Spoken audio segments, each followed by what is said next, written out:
बिस्मिल्लाहिर्रहमानिर्रहीम। अल्लाहुम्मा अर्ज़ुक़ना फ़िद्दुनिया ज़ियारतल हुसैन व फ़िल आख़िरति शफ़ाअतल हुसैन। अल्लाहुम्मा सल्लि अला मुहम्मद व आलि मुहम्मद व अज्जिल वलियकल फ़रज।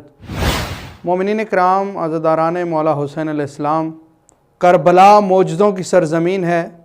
इससे बड़ा कोई जुमला नहीं है करबला के ज़ाहिर की फ़जीलत का कि जिसके इस्तक़बाल के लिए ख़ुद सरकार अबुल फ़ज़ल अब्बास इब्न अमीर अल-मोमिनीन अलैहिस्सलाम करबला में इस्तक़बाल के लिए मौजूद हैं कि आओ मेरे भाई हुसैन के ज़वारो, मैं तुम्हारे इस्तक़बाल के लिए मौजूद हूँ।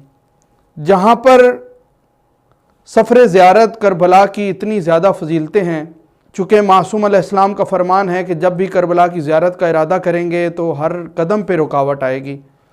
मौला फरमाते हैं उस रुकावट से घबराना नहीं है, उस रुकावट को अबूर करना है। मौला फरमाते हैं वो रुकावट नहीं होती, वो तुम्हारे गुनाह झड़ रहे होते।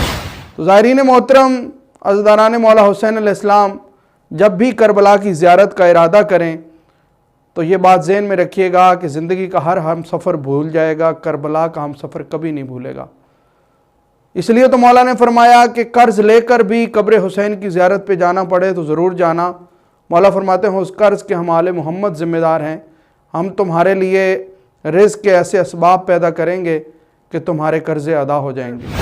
फिर मौला फरमाते हैं कि करबला की ज़ियारत इतना बड़ा अजर है कि जितने दिन, जितने लम्हे, जितने घंटे सफ़र ज़ियारत में गुजरेंगे, मौला फरमाते हैं वो दिन तुम्हारी ज़िंदगी में शुमार नहीं होते, वो तोहफ़तन तुम्हें मौला हुसैन अलैहिस्सलाम की तरफ से मिलते हैं।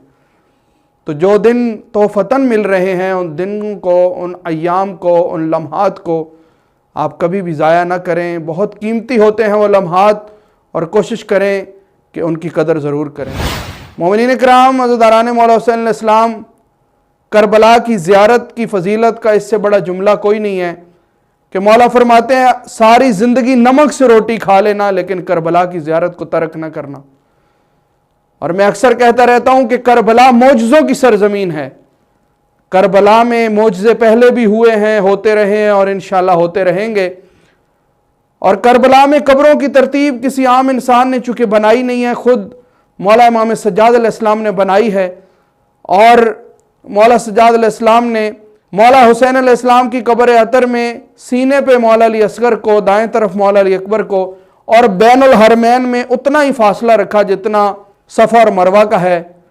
उस फासले के बाद सरकार अबुल फ़ज़ल अब्बास इब्न अमीर अल-मोमिनीन अलैहिस्सलाम को दफन किया, गंज शहदा में बाकी शहदा को दफन किया। और जब मौला से सवाल किया गया कि मौला इसकी क्या वजह है कि आपने गंज शहदा में सारे शहीदों को दफन किया, मौला हुसैन अलैहिस्सलाम के साथ मौला अली अकबर, मौला अली असगर को दफन किया और दूसरी तरफ बैनुल हरमैन के फासले को रख कर आपने सरकार अबुल फ़ज़ल अब्बास इब्न अमीर अल-मोमिनीन अपने चचा अब्बास की कब्र अलग बनाई। जैसे ही ये सवाल किया, मौला सज्जाद अलैहिस्सलाम ताज़ीमन खड़े हुए और मौला फरमाते हैं कि करबला है मौजज़ों की सरज़मीन, यहाँ पर होने हैं मौजज़े। तो मैं इमाम हूँ, जानता हूँ आने वाले दौर में भी मौजज़े होते रहेंगे। मैं चाहता हूँ कि जो मौजज़ा मेरे बाबा हुसैन की कब्र पे हो वो मेरे बाबा के नाम से मंसूब हो जाए और जो मौजज़ा मेरे चचा अब्बास की कब्र पे हो वो मेरे चचा के नाम से मंसूब हो जाए। क्योंकि आने वाले दौर के कुछ लोग ये ना कहें कि वो इमाम थे, उनकी कब्र पर मौजज़ा हुआ और अगर मौजज़ा हुआ तो वो मेरे बाबा के नाम से मंसूब हो जाएगा। इमाम चाहते थे कि जो मौजज़ा मेरे चचा अब्बास की कब्र पे हो वो मेरे चचा के नाम से मंसूब हो जाए। तो करबला है मौजज़ों की सरज़मीन, यहाँ पर पहले भी मौजज़े होते रहे हैं, होते रहेंगे इंशाअल्लाह। और चूँकि कारवाने ज़ैनबी अल-हौरा के तवस्सुत से हमारे साथ जितने भी ज़ायरीन आज तक गए हैं, तकरीबन 15 साल हो चुके हैं मौला की ये ड्यूटी देते हुए, ज़ायरीन इमाम हुसैन अलैहिस्सलाम को ले जाते हुए। तो कहीं ना कहीं ये देखने को ज़रूर मिला है, कोई ना कोई मौजज़ा ज़रूर हुआ है। हर ग्रुप में कोई ना कोई मौजज़ा देखने को मिलता है। और इस दफ़ा जो हमारा दिसंबर 2023 का ग्रुप था, इसमें हमने ये देखा कि हमारे साथ एक काज़मी सदात से एक सैयदादी थी हमारे साथ और उन्होंने मुझे कॉल की कि आगा साहब आपका ये जो दिसंबर 2023 में जो कारवान जा रहा है इसमें अगर जगह है तो आप मेरा पासपोर्ट भी शामिल कर लें। तो उन्होंने मुझे पासपोर्ट की कॉपी भेजी, स्कैन कॉपी। तो मैंने वो कॉपी जब आगे भेजी तो वहाँ से उन्होंने कहा कि ये इतना ब्लर है, ये पासपोर्ट इतना मध्यम है कि ये अप्रूवल के लिए नहीं जा सकता।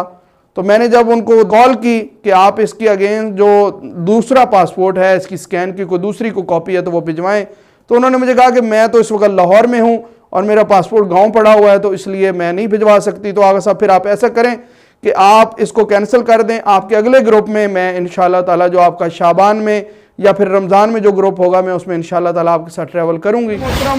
معجزہ اس طرح ہوا کہ میں نے آگے کمپنی کو بھی جس شرکے سے ہم ویزا لے رہے تھے وہاں پر بھی کینسل کر دیا، ان کو بھی کہہ دیا کہ ٹھیک ہے اس پاسپورٹ کو آپ رہنے دیں، باقی جتنے ہمارے پاسپورٹ ہیں ان کو اپروول کے لیے بھجوا دیں آپ۔ اور جب اپروول جمع ہوئی تو عراق میں جب اپروول جمع ہوتی ہے تو کم از کم 10 سے 15 دن کا ٹائم ہوتا ہے اپروول کے آنے میں۔ جب اپروول آئی اور ہمارے سے وہ پکچرز مانگی گئی، تصویریں مانگی گئی کہ آپ ان کی تصویریں بھیجیں تاکہ ویزا کو سٹیمپ کروایا جا سکے عراق ایمبیسی اسلام آباد سے، اور میں نے ساری تصویریں بھیجیں اور مجھے وہاں سے کال آئی کہ آغا صاحب آپ کی ایک تصویر کم ہے۔ تو بہت حیران ہوا، میں نے کہا میں تو ساری تصویریں بھیج چکا ہوں، تمام ڈاکومنٹس کو چیک کیا گیا، لیکن مولا کریم کربلا کی کریمی ہے یہ کہ مجھے انہوں نے کال کی کہ آغا صاحب یہ ایک سیدہ عصمت زہرا کاظمی ہے آپ کے کاروان کے ساتھ، تو ان کا آپ نے فوٹو نہیں بھیجا، تصویر نہیں بھیجی۔ تو بہت حیران کن تھا اس وقت میرے لیے یہ کہ میں نے جب کمپنی کو کال کی کہ آپ نے تو اس کے اپروول بھیجی ہی نہیں ہے، ڈاکومنٹس جمع ہی نہیں ہوئے تو ان کے اپروول کیسے آ گئی؟ تو ایک بہت ہی حیران کن تھا۔ شرکے نے خود کہا کہ یہ پاسپورٹ اتنا مدھم ہے کہ اس کے اپروول جمع نہیں ہو سکتی، تو آپ یہ بعد میں آپ ان کو بھجوائیں یا انشاءاللہ تعالی نیکسٹ گروپ میں آپ کا جو پلان بنے اس میں آپ ان کو بھیجیں۔ تو بہت حیران کن تھا، اور کیا کہنے ان کی معرفت کے، اس سیدزادی کی معرفت کے، کہ جب میں نے ان کو کال کی کہ آنٹی آپ کے اپروول آ گئی، آپ کا ویزا ہو گیا ہے، تو اتنا ان کا وہ گریے کا یہ عالم تھا، اور وہ رو کے صرف یہی کہہ رہی تھی کہ آغا صاحب کہ اگر مولا حسین علیہ السلام کی طرف سے بلاوا ہے اور اگر سرکار ابوالفضل العباس ابن امیر المومنین علیہ السلام نے میری زیارت پہ خود دستخط کر دی ہیں تو پھر میں کیسے رک سکتی ہوں؟ انہوں نے فوراً مجھے اپنے باقی جو ڈاکومنٹس تھے وہ مجھے بھیجے۔ ان کا جو ایران کا ویزا تھا وہ میں نے جا کے عراق سے لگوایا، اور آگے تک ہم گئے، شام تک انہوں نے زیارات مکمل کی، اور الحمدللہ وہ پاکستان پہنچ چکی ہیں۔ اور ہمارے ساتھ ہر گروپ میں اس طرح کے معجزات ہوتے رہتے ہیں، یہ دیکھنے کو ملتا ہے، اور الحمدللہ پہلے بھی یقین محکم ہے اور اس پہ مہر ثبت ہو جاتی ہے مولا حسین علیہ السلام کی طرف سے کہ وہ کربلا معجزوں کی سرزمین ہے۔ معجزے ہوتے رہے ہیں، ہوتے رہیں گے انشاءاللہ تعالی، اور چونکہ مولا امام صادق علیہ السلام نے فرمایا کہ کربلا میں جو بھی زائر ایک دفعہ قبر حسین کی زیارت کرے گا اس کو 70 حج مقبولہ کا ثواب ہوگا، اور مولا نے فرمایا کہ ہر کامیابی کا راز ہے کربلا کی زیارت میں۔ مولا فرماتے ہیں عزت، دولت، بخت، رزق، اولاد سب کچھ ہے کربلا کی زیارت میں۔